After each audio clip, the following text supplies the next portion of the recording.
ಸ್ನೇಹಿತರೆ, ಈ ವಿಡಿಯೋ ನಿಮ್ಮನ್ನು ಖಂಡಿತ ಭಯಪಡಿಸುತ್ತೆ, ಹಾಗೆ ಒಂದು ಪಾಠ ಕೂಡ ಕಲಿಸುತ್ತೆ. ಮನುಷ್ಯನಿಗೆ ಸೋಮಾರಿತನ ಬಂದರೆ ಏನೆಲ್ಲ ಅನಾಹುತ ಆಗುತ್ತೆ. ಸ್ವಲ್ಪ ಯಾಮಾರಿದ್ರೂ ಜೀವನವೇ ಹಾಳಾಗಿ ಹೋಗುತ್ತೆ. ಹೌದು ಸ್ನೇಹಿತರೆ, ಈ ವಿಡಿಯೋ ಪ್ರತಿಯೊಬ್ಬರಿಗೂ ಸಂಬಂಧಪಟ್ಟಿದ್ದು. ಯಾರು ಕೂಡ ವಿಡಿಯೋನ ಸ್ಕಿಪ್ ಮಾಡಬೇಡಿ, ಪೂರ್ತಿ ನೋಡಿ. ನವೆಂಬರ್ 29, 2023 ಮುಂಬೈನ ದಂತ ಆಸ್ಪತ್ರೆಗೆ ಒಬ್ಬ ಪೇಷಂಟ್ ಬರ್ತಾರೆ. ಈ ಪೇಷಂಟ್ನ ಹೆಸರು ಗೌತಮ್ ಅಗರ್ವಾಲ್. ಗೌತಮ್ಗೆ ಹಲ್ಲು ಮತ್ತು ವಸುಡು ನೋವು ತುಂಬಾ ಇರುತ್ತೆ. ಹಾಗಾಗಿ ಡೆಂಟಲ್ ಕ್ಲಿನಿಕ್ಗೆ ಬಂದು ಡಾಕ್ಟರ್ನ ಮೀಟ್ ಮಾಡುತ್ತಾನೆ. ನನಗೆ ಬಲಭಾಗದ 5 ಹಲ್ಲುಗಳು ಮತ್ತು ವಸುಡು ತುಂಬಾ ನೋವಿದೆ ಅಂತ ತನ್ನ ಸಮಸ್ಯೆಯನ್ನು ಡಾಕ್ಟರ್ಗೆ ವಿವರಿಸುತ್ತಾನೆ. ನಂತರ ಡಾಕ್ಟರ್ ಹಲ್ಲನ್ನು ಚೆಕ್ ಮಾಡುತ್ತಾರೆ. ಹಲ್ಲಿಗಾಗಲಿ ವಸಡಿಗಾಗಲಿ ಯಾವುದೇ ಸಮಸ್ಯೆ ಡಾಕ್ಟರ್ಗೆ ಕಂಡು ಬರಲ್ಲ. ಹಲ್ಲುಗಳು ಗಟ್ಟಿಮುಟ್ಟಾಗಿರುತ್ತೆ. ವಸಡಿನ ಒಳಗಡೆ ಏನಾದರೂ ಸಮಸ್ಯೆ ಇರಬಹುದು ಎಂದು ಯೋಚಿಸಿ ಸ್ಕ್ಯಾನಿಂಗ್ ಕೂಡ ಮಾಡುತ್ತಾರೆ. ಸ್ಕ್ಯಾನಿಂಗ್ ರಿಪೋರ್ಟ್ ಅಲ್ಲಿ ಕೂಡ ಏನು ಸಮಸ್ಯೆ ಕಂಡು ಬರಲ್ಲ. ನಂತರ ಪೇನ್ ಕಿಲ್ಲರ್ ಮಾತ್ರೆಗಳು ಮತ್ತು ಹಲ್ಲು ನೋವಿಗೆ ಬಳಸುವ ಆಯಿಂಟ್ಮೆಂಟ್ಗಳನ್ನು ಗೌತಮ್ಗೆ ಡಾಕ್ಟರ್ ಕೊಡುತ್ತಾರೆ. 1 ವಾರದ ತನಕ ಪ್ರತಿದಿನ 2 ಹೊತ್ತು ಮಾತ್ರೆ ತಗೊಂಡು ಆಯಿಂಟ್ಮೆಂಟ್ ಹಚ್ಚಿಕೊಳ್ಳಿ, ನೋವು ಹೋಗುತ್ತೆ ಅಂತ ಡಾಕ್ಟರ್ ಹೇಳುತ್ತಾರೆ. 1 ವಾರ ಆದರೂ ಹಲ್ಲು ನೋವು ಕಮ್ಮಿ ಆಗದ ಕಾರಣ ಮತ್ತೆ ಗೌತಮ್ ಡಾಕ್ಟರ್ ಹತ್ರ ಬರ್ತಾನೆ. ಹಲ್ಲಿನಲ್ಲಿ ಯಾವುದೇ ಸಮಸ್ಯೆ ಇಲ್ಲ, ವಸುಡಿನಲ್ಲೂ ಕೂಡ ಯಾವುದೇ ಸಮಸ್ಯೆ ಇಲ್ಲ. ಗೌತಮ್ನ ಈ ಹಲ್ಲಿನ ಸಮಸ್ಯೆ ಡಾಕ್ಟರ್ಗೆ ದೊಡ್ಡ ತಲೆಬಿಸಿ ಉಂಟು ಮಾಡುತ್ತೆ. ಗೌತಮ್ಗೆ ಹೈಯರ್ ಟ್ರೀಟ್ಮೆಂಟ್ ಬೇಕಾಗಿರುವ ಕಾರಣ ಡಾಕ್ಟರ್ ದೊಡ್ಡ ದಂತ ಆಸ್ಪತ್ರೆಯನ್ನು ಪ್ರಿಫರ್ ಮಾಡಿ ಗೌತಮ್ನನ್ನು ಆ ಹಾಸ್ಪಿಟಲ್ಗೆ ಡಾಕ್ಟರ್ ಅಡ್ಮಿಟ್ ಮಾಡಿಸುತ್ತಾರೆ. ಮುಂಬೈನ ಪ್ರತಿಷ್ಠಿತ ಈ ಅತಿ ದೊಡ್ಡ ದಂತ ಆಸ್ಪತ್ರೆಯಲ್ಲಿ ಫಾರಿನಲ್ಲಿ ಬಳಸುವ ಟೆಕ್ನಾಲಜಿಯನ್ನು ಅಳವಡಿಸಲಾಗಿದೆ. ಆದ ಕಾರಣ ಹಲ್ಲಿನ ಯಾವುದೇ ಸಮಸ್ಯೆ ಇದ್ದರೂ ಖಂಡಿತ ಪರಿಹಾರ ಸಿಗುತ್ತೆ. ವೈದ್ಯರು ಗೌತಮ್ ಹಲ್ಲಿಗೆ ಪೆರಿಯಾಪಿಕಲ್ ಎಕ್ಸ್ರೇ ಮಾಡುತ್ತಾರೆ. ಸಾಧಾರಣ ಎಕ್ಸ್ರೇಗಿಂತ 5 ಪಟ್ಟು ಹೆಚ್ಚು ಶಕ್ತಿಶಾಲಿ. ಸಾಧಾರಣ ಎಕ್ಸ್ರೇಲಿ ಕಾಣದಂತಹ ಸಮಸ್ಯೆಗಳು ಈ ಪೆರಿಯಾಪಿಕಲ್ ಎಕ್ಸ್ರೇಯಲ್ಲಿ ಕಂಡುಬರುತ್ತೆ.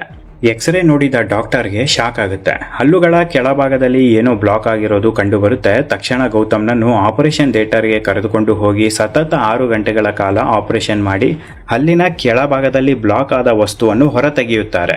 ಸ್ನೇಹಿತರೆ, ಬೆಚ್ಚಿ ಬೀಳಿಸುವ ಸಂಗತಿ ಏನಪ್ಪಾ ಅಂದರೆ, ವೈದ್ಯರು ಆಪರೇಷನ್ ಮಾಡಿ ಹೊರ ತೆಗೆದ ವಸ್ತು ಏನು ಗೊತ್ತಾ? ಜೇಡದ ಮೊಟ್ಟೆಗಳು. ಹೌದು, ಸ್ಪೈಡರ್ ಎಗ್ಸ್. ಶಾಕ್ ಆಗುತ್ತೆ ಅಲ್ವಾ? ಹೌದು, ಸ್ವತಃ ವೈದ್ಯರಿಗೂ ಶಾಕ್ ಆಗಿದೆ. ವೈದ್ಯರು ಹೇಳಿರುವ ಪ್ರಕಾರ ರಾತ್ರಿ ಗೌತಮ್ ಮಲಗಿದ್ದಾಗ ಜೇಡ ಬಾಯಿ ಒಳಗೆ ಹೋಗಿ ಹೇಗೋ ನರಗಳ ಒಳಗಡೆ ಪ್ರವೇಶ ಮಾಡಿ ಹಲ್ಲಿನ ಕೆಳಭಾಗಕ್ಕೆ ಹೋಗಿ ಮೊಟ್ಟೆಗಳನ್ನು ಇಟ್ಟಿರಬಹುದು ಅಂತ. ವೆಸ್ಟ್ ಬೆಂಗಾಲ್ ಮತ್ತು ಮಹಾರಾಷ್ಟ್ರ, ಗುಜರಾತ್ ರಾಜ್ಯಗಳಲ್ಲೂ ಕೂಡ ಇದೇ ರೀತಿಯ ಪ್ರಕರಣಗಳು ಬೆಳಕಿಗೆ ಬರುತ್ತಾ ಇದೆ. ಸ್ನೇಹಿತರೆ, ಇಲ್ಲಿಗೆ ಸಮಸ್ಯೆ ಪರಿಹಾರ ಆಯಿತು ಅಂತ ಅಂದುಕೊಳ್ಳಬೇಡಿ. ವೈದ್ಯರು ಮತ್ತು ಗೌತಮ್ಗೆ ಮತ್ತೊಂದು ಆತಂಕ ಶುರು ಆಗುತ್ತೆ. ಜೇಡದ ಮೊಟ್ಟೆಗಳನ್ನು ಹೊರ ತೆಗೆದರು, ಆದರೆ ಜೇಡ ಮಾತ್ರ ಸಿಗಲಿಲ್ಲ. ನರಗಳ ಮುಖಾಂತರ ಜೇಡ ದೇಹದ ಬೇರೆ ಭಾಗಕ್ಕೆ ಹೋಗಿದೆ. ತಕ್ಷಣ ಇಡೀ ದೇಹವನ್ನು ಸ್ಕ್ಯಾನ್ ಮಾಡಲೇಬೇಕು, ಇಲ್ಲಾಂದರೆ ಅಪಾಯ ಕಟ್ಟಿಟ್ಟ ಬುತ್ತಿ. ತಕ್ಷಣ ಗೌತಮ್ನ ಕಂಪ್ಲೀಟ್ ಬಾಡಿ ಸ್ಕ್ಯಾನ್ ಆಗುತ್ತೆ. ಕಾಲಿನ ಹೆಬ್ಬೆರಳಿನಲ್ಲಿ ಬ್ಲಾಕ್ ಆಗಿರೋದು ಗೊತ್ತಾಗಿ ಆಪರೇಷನ್ ಮಾಡಿ ಮೊಟ್ಟೆಗಳನ್ನು ತೆಗೆಯಲಾಗುತ್ತೆ. ಮೊಟ್ಟೆಗಳ ಜೊತೆ ಜೇಡ ಕೂಡ ಸಿಗುತ್ತೆ. ನಂತರ ಗೌತಮ್ನನ್ನು 15 ದಿನಗಳ ಕಾಲ ಅಬ್ಸರ್ವೇಷನ್ ಅಲ್ಲಿ ಇಟ್ಟು ಎಲ್ಲಾ ರೀತಿಯ ಟೆಸ್ಟ್ ಮಾಡಿ ಈಗ ಯಾವುದೇ ಸಮಸ್ಯೆ ಇಲ್ಲ ಎಂದು ದೃಢ ಆದ ಮೇಲೆ ಮಾತ್ರ ಮನೆಗೆ ವಾಪಸ್ ಕಳಿಸುತ್ತಾರೆ. ಸದ್ಯಕ್ಕೆ ಗೌತಮ್ ತೀವ್ರ ಜ್ವರದಿಂದ ನರಳುತ್ತಾ ಇದ್ದಾರೆ, ಆದರೆ ಗುಣಮುಖ ಆಗ್ತಾರೆ ಅಂತ ವೈದ್ಯರು ಹೇಳಿದ್ದಾರೆ. ಗೌತಮ್ ದೇಹದಿಂದ ಹೊರಗಡೆ ತೆಗೆದ ಮೊಟ್ಟೆಗಳು ಎಷ್ಟು ಗೊತ್ತಾ? ಬರೋಬ್ಬರಿ 2000 ಮೊಟ್ಟೆಗಳು. 2000 ಮೊಟ್ಟೆಗಳಿಂದ ಜೇಡಗಳು ಏನಾದರೂ ಹೊರಗಡೆ ಬಂದಿದ್ದಲ್ಲಿ ಗೌತಮ್ನ ಸ್ಥಿತಿ ಏನಾಗಿರಬಹುದು ಎಂದು ನೀವೇ ಯೋಚಿಸಿ. ಒಂದು ಸಣ್ಣ ಜೇಡದಿಂದ ಗೌತಮ್ನ ಜೀವನ ಉಲ್ಟಪಲ್ಟ ಆಗಿ ಹೋಗಿದೆ. ಗೌತಮ್ ಇನ್ನು ಗುಣಮುಖ ಆಗಿ ಮನೆಗೆ ವಾಪಸ್ ಹೋಗಬೇಕಂದರೆ 2 ತಿಂಗಳಾದ್ರೂ ಬೇಕಾಗುತ್ತೆ. ಜೇಡದ ಮೊಟ್ಟೆಯಲ್ಲಿ ಸ್ವಲ್ಪ ಪಾಯ್ಸನ್ ಇರುತ್ತೆ. ಈ ಪಾಯ್ಸನ್ ದೇಹದ ಒಳಗೆ ಹೋಗಿರುವ ಕಾರಣ ಗೌತಮ್ ಅತಿಯಾದ ಜ್ವರದಿಂದ ಬಳಲುತ್ತಿದ್ದಾರೆ. ಆದರೆ ಪ್ರಾಣಕ್ಕೆ ಯಾವುದೇ ಅಪಾಯವಿಲ್ಲ ಎಂದು ವೈದ್ಯರು ಸ್ಪಷ್ಟವಾಗಿ ತಿಳಿಸಿದ್ದಾರೆ. ಸ್ನೇಹಿತರೆ, ಡಾಕ್ಟರ್ ಮತ್ತು ಹೆಲ್ತ್ ಡಿಪಾರ್ಟ್ಮೆಂಟ್ ಒಂದು ಸಂದೇಶವನ್ನು ರವಾನೆ ಮಾಡುತ್ತಾ ಇದೆ.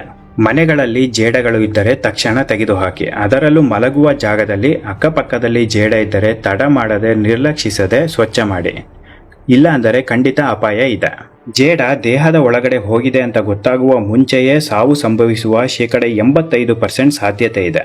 ವೈದ್ಯರು ಹೇಳಿರುವ ಪ್ರಕಾರ ಗೌತಮ್ನ ಅದೃಷ್ಟ ತುಂಬಾ ಚೆನ್ನಾಗಿದೆ. ಹಲ್ಲಿನ ಕೆಳಭಾಗದಲ್ಲಿ ಜೇಡದ ಮೊಟ್ಟೆ ಇದ್ದ ಕಾರಣ ಗೌತಮ್ಗೆ ಗೊತ್ತಾಯಿತು, ಆದರೆ ಕಾಲಿನ ಹೆಬ್ಬೆರಳಿನಲ್ಲಿ ಜೇಡದ ಮೊಟ್ಟೆ ಇದ್ದದ್ದು ಗೊತ್ತಾಗಲಿಲ್ಲ. ಖಂಡಿತವಾಗಿಯೂ ಇದು ತುಂಬಾ ಡೇಂಜರಸ್. ಸ್ವಲ್ಪ ದಿನಗಳ ನಂತರ ರಕ್ತನಾಳಕ್ಕೆ ಬ್ಲಾಕೇಜ್ ಕಂಡುಬರುತ್ತೆ. ಸಡನ್ ಡೆತ್ ಆಗುವ ಸಾಧ್ಯತೆ ಇರುತ್ತೆ. ಜೇಡದಿಂದ ಸಾವು ಸಂಭವಿಸುವ ಸಾಕಷ್ಟು ಪ್ರಕರಣಗಳು ಈಗ ಬೆಳಕಿಗೆ ಬರುತ್ತಾ ಇದೆ.